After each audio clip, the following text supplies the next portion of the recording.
Hello, hello. Good morning, good afternoon, good evening, whenever you catch this video. My name is Thomas, and today I want to talk about communications. Um, this wasn't planned, so I believe that we are being kind of just manipulated in the world today. I on my feed constantly, I'm seeing a lot about layoffs, which are really are happening. But I just think that context is just really missing.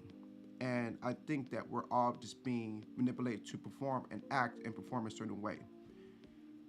The, a lot of people like to say like the Federal Reserve is a they're dumb people, but I think they're very brilliant people, and I think that they found a way to control the population without using without using force to do so. Let's say this, like I said this before, but let's say like communication is just the one of the greatest weapon. Like if you believe like prices are going to go up because they said the tariffs is going to happen, then you're going to be more cautious with your spending. And that is how they use communication in today's digital age to kind of brainwash people. I like to ask people this question because I haven't really heard a good answer. How do you know that you're being? How does somebody who is brainwashed know that they're being brainwashed when everybody around them is saying this one thing constantly over and over and over? You just don't know. So, I want to put into context about the layoffs. So, if we look at the American population, give me 1 second. Let me share this screen. Here. No, not that one. I don't know where it is. I think it's this one. Okay, perfect, perfect. All right, so if we look at here, the U.S. population, we have 341 million people in our country, United States. Let me zoom that in. We have a birth every 9 seconds, death every 10 seconds. All right, we're on decrease. Anyway, so we have the population, 300 million. But, and I think one of the latest headlines I saw was like we had 260,000 layoffs, which I'm not saying that's true, but we need some additional context. You can't just say that straight out and say, oh, we're having mass layoffs. Now, America, we have 50 states here, and not all 50 states perform the same as the economy. I think prior, a couple years ago, California and New York used to have the highest population of all. Like, you can have, California used to have the population of like 4 to 5 states. So you really got to take that into consideration. So again, we have 340 million people in the United States. Now I want to talk about the unemployment. Now it says California is a 5.3% unemployment. Now that's a lot. That's a lot of people. Like out of the whole population, we can't consider that 5.3 the same as 2.6 in North Dakota, because what is the population there? If we do this, just a quick math. Well, let me check real quick. Uh, what is the population of North Dakota? I don't want to spell Dakota. Shit. Dakota versus California. So just bear with me for a second. You use ChatGPT? Yeah, I'm using ChatGPT. Get over it. So look at this. 780,000 people live in North Dakota versus 39 million people live in California. It even says it right here, California has roughly 50 times more people than in North Dakota. Very huge. So if we go back to our overall population, that 340, California, well, let's do the math real quick. Give me just a second. Calculator, if you load up. Just do a quick math. I'm not gonna do this in my head, and I don't know the estimate. I'm not a mathematician. All right, but you got, man, come on. Okay, so if we have 340 million, I did that wrong. So we have 39. Oh, how many? Okay, divided by 340 million. That's 11% of the population versus 780,000 340 million. That is less than 1% of the population. So a unemployment, and my source is the Bureau of Labor Statistic, a credible source, not just some news article, which is somebody just like me just talking, but I'm using credible sources to kind of defend my point. So that 5.3 unemployment rate in California has a drastic higher effect than something happened in North Dakota.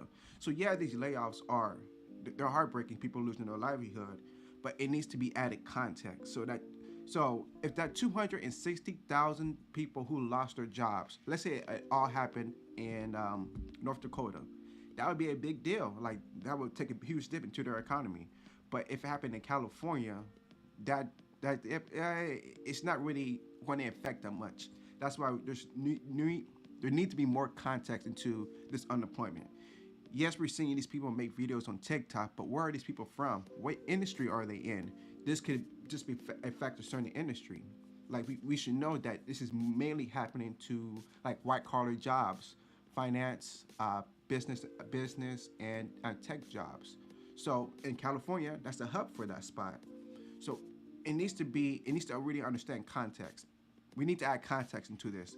And also during the pandemic, there was the PPP loan.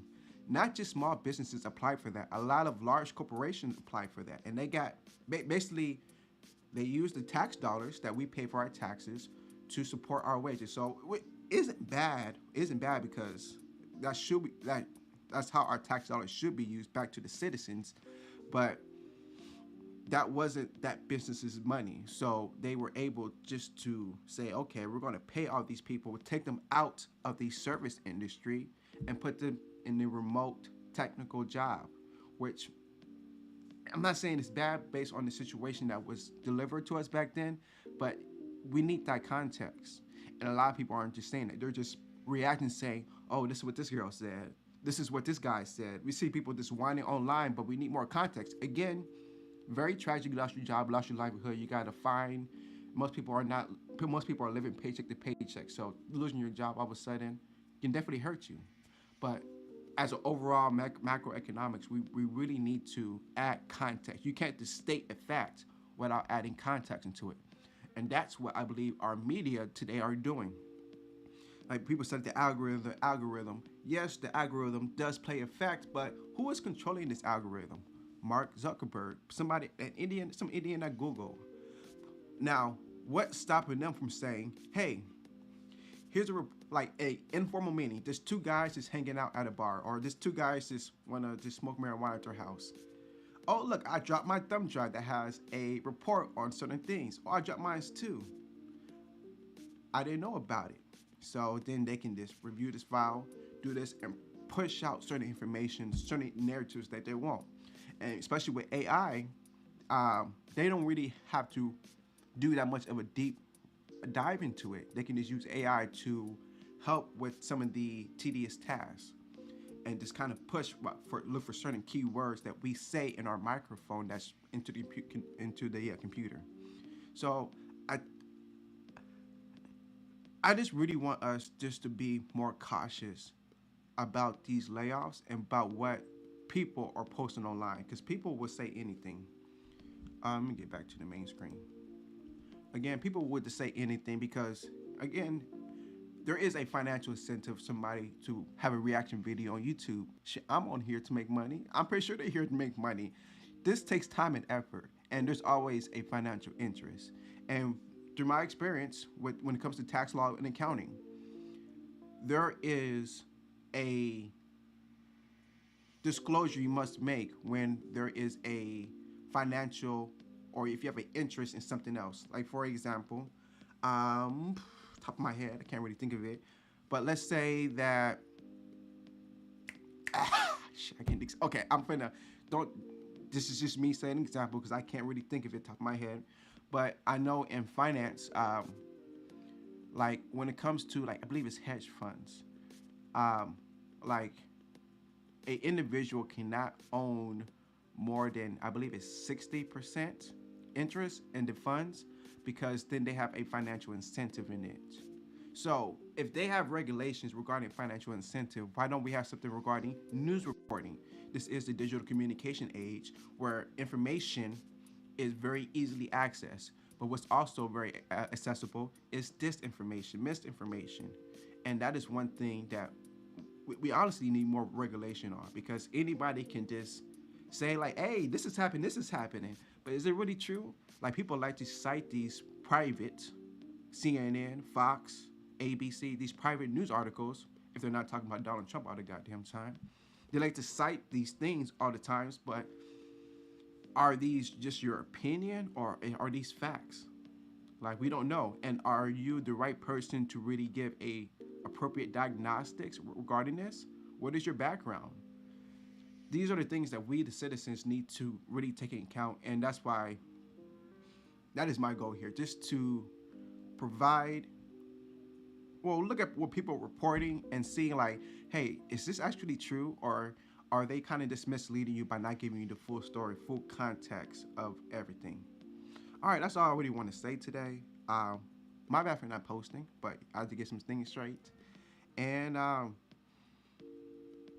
just really wanted just things to be picture perfect, but that it takes a lot. It takes a lot of energy, and I'm just not going to do that. I'm just going to make some news reporting, things that take time to research. But the way I present it, it's just me just being, just saying how I feel about it. If it smell like bullshit, I'm gonna say, hey, it smell like bullshit. Like, as this new 260,000 people losing their jobs, did I come from one company? Did I come from an industry? Ask these questions. Don't just take the shit at face value, or because you want to laugh at somebody losing their job, say, oh, ha, ha, you liberals. That is so stupid. Really think about this stuff, because this is how you guys perform. That's how the Federal Reserve perform. If Donald Trump says, hey, we're going to raise tariffs, you guys are going to perform a certain thing. Same with the tissue. Y'all went out and bought tissue. Y'all went out and bought eggs because y'all were afraid of the tariffs. And then guess what? The egg price went up because you dumbasses went out and increased the demand for it, lowered the supply. So what business saw? Hey, there's a high demand, low supply. Let's raise our prices. Just like that. That's how you can train. That's how you control somebody. That's how you manipulate somebody. All right, that's all I got to say today. Thanks for watching if you made it through. I'm trying to do this stuff daily just to show how the media, including myself, people like me on YouTube or Instagram or Facebook, how that communication can be deceptive. All right, y'all be easy. I'm gonna play the intro again because I fuck with it.